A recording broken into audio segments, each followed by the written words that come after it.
नमस्कार मित्रों, मैं पंडित दिनेश कुमार दुबे शास्त्रीय अद्भुत चैनल के माध्यम से आज एक बार फिर आप लोगों के साथ आज 2021 का अंतिम दिन शुक्रवार, कल नया साल। सबसे पहले मैं आप लोगों को नए साल की हार्दिक शुभकामनाएं देता हूं।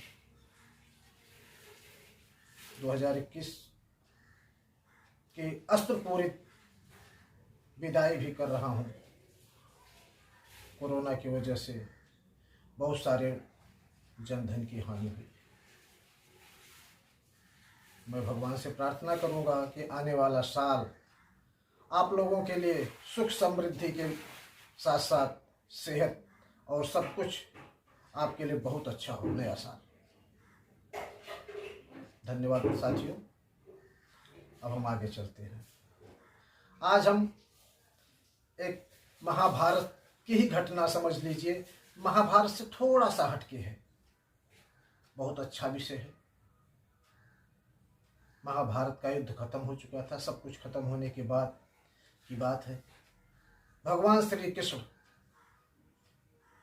को एक बहेलिये का तीर लग गया। भगवान घायल अवस्था में पड़े हैं। खबर हस्तिनापुर पहुंच गई। अर्जुन जाने के लिए तैयार हो रहे हैं। महाराज युधिष्ठिर अर्जुन से कहते हैं कि अर्जुन, भगवान ने हमारा बहुत साथ दिया है और हमेशा देते रहे हैं और देते रहेंगे। इसलिए मेरी आपसे एक विनती है कि भगवान श्री कृष्ण के शरीर में जो बाण लगा है उस बाण को आप कभी भी मत निकालना। भगवान कितना भी कहेंगे लेकिन आप उस बाण को निकालना नहीं। बोले ठीक है, लेकिन ऐसा क्यों भैया, क्या बात है उस बाण में? बोले जहां आप उस बाण को निकाले तहां भगवान श्री कृष्ण हम लोगों को छोड़ के चले जाएंगे। हम लोग अनाथ हो जाएंगे। बोले ठीक है, आप जैसा कहेंगे वैसा ही करूँगा। भगवान बाण लगने से बड़े करा रहे थे। अर्जुन हस्तिनापुर से भगवान श्री कृष्ण के पास पहुंचता है। भगवान ने कहा, अर्जुन आइए, मैं आपकी ही प्रतीक्षा कर रहा था। बोले प्रभु, मेरे लिए क्या आदेश है? बोले अर्जुन, तुम सबसे पहले एक काम ये करो कि मेरे शरीर में जो बाण लगा है इसको निकाल दो, मुझे बहुत तकलीफ दे रहा है। अर्जुन ने कहा, नहीं भगवान, भ्राता युधिष्ठिर ने आते समय मुझे मना किया था कि आप सब काम करना लेकिन बाण मत निकालना। भगवान ने कहा, अर्जुन तुम तो बड़े कृतज्ञ हो। हमने तुम्हारा इतनी मदद किया, तुम्हारे जीवन में तुम्हारे भाइयों की महाभारत में रक्षा की, तुमको कर्ण से, द्रोण से, भीष्म से मैं बचा के रखा। लाक्षागृह में अग्नि लगी थी, उस समय हमने तुमको बचाया। जयद्रथ को मारने के लिए तुम तत्पर थे, नहीं मार सके तो उसमें हमने तुमको बचाया। हमने तुम्हारा कहाँ नहीं साथ दिया।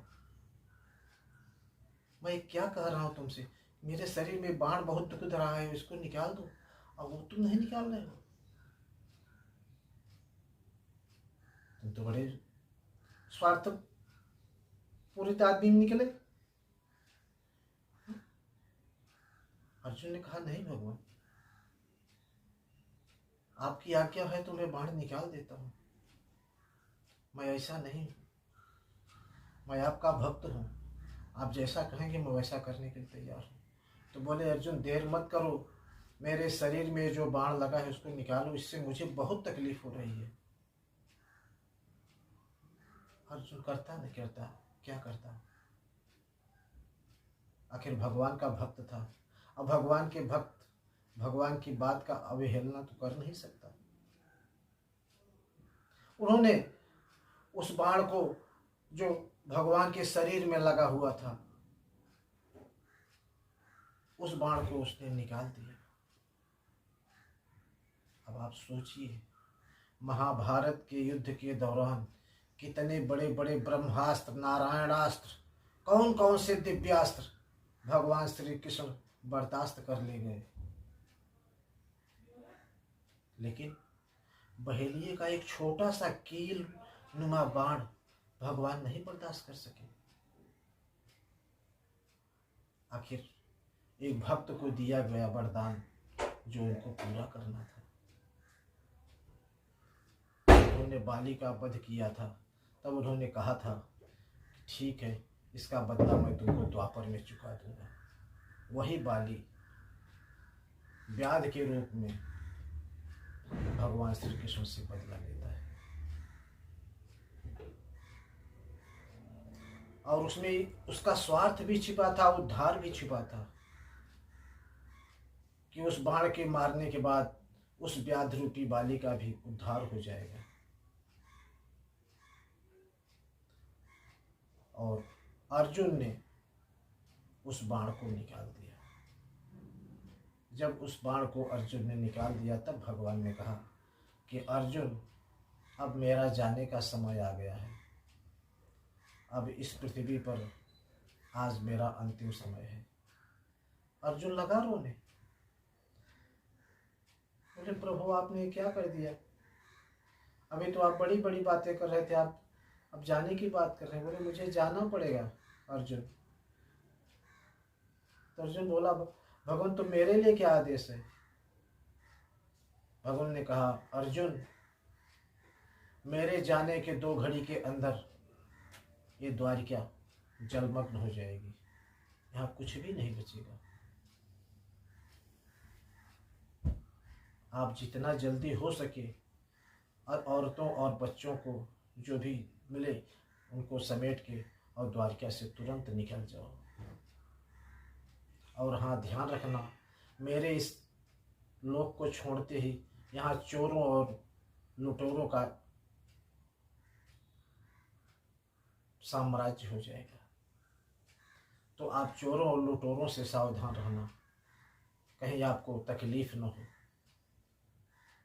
चोर आपको लूट न ले। अर्जुन को थोड़ा अहंकार हो गया, सोचा कि अंतिम समय में सबकी बुद्धि भ्रष्ट हो जाती है, लगता है भगवान की भी बुद्धि भ्रष्ट हो गई है।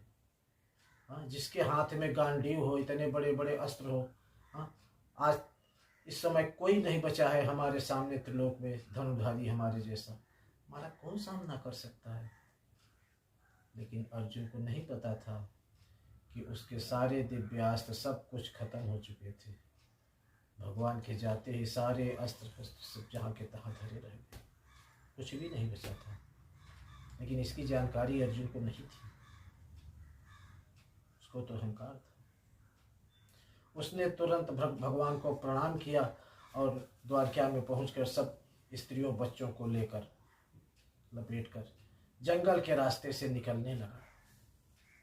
जैसे ही स्त्रियों और बच्चों को लेकर द्वारका से बाहर आया, देखता है तो पूरी की पूरी द्वारका जलमग्न होती जा रही है। बड़ी बड़ी इमारतें, बिल्डिंगें, महलें जितने थे सब धराशायी हो गए, सब क्षण भर में सब गायब हो गया। पूरी द्वारका जलमग्न हो गई।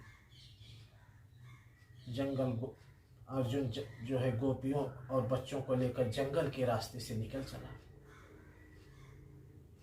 जंगल में पहुंचा तो जंगल में कोल भील देखा कि अर्जुन आया है, साथ में औरतें हैं, बच्चे हैं। उन्होंने लूटना शुरू कर दिया, औरतों को भी पकड़ना शुरू कर दिया। अर्जुन ने गांडीव संभाला, लेकिन उसके एक भी दिव्यास्त्र, एक भी अस्त्र काम में नहीं आए। सब जहाँ के तहाँ धरे रह गए। और कोल भीलों ने अर्जुन को पूरी तरह से लूट लिया। थोड़ा बहुत जो बचा, बच्चों को लेकर किसी ढंग से हस्तिनापुर के लिए रवाना। तो साथियों, एक कहावत भी है कि मनुष्य बलि नहीं होत हैं और समय होत बलवान, और भीलन लूटी गोप क्या, वही अर्जुन वही बाण। सबके सब धरे रह गए, कुछ भी काम नहीं आया। जब तक भगवान का वरद हस्त था अर्जुन के ऊपर, तब तक अर्जुन धनुधारी था। भगवान का वरद हस्त खत्म हो गया, अर्जुन की धनुर्विद्या किसी काम में नहीं आई। साथियों, ये थी आज की घटना, ये थी कहानी महाभारत की। आप लोगों को कैसी लगी, आप लोग जरूर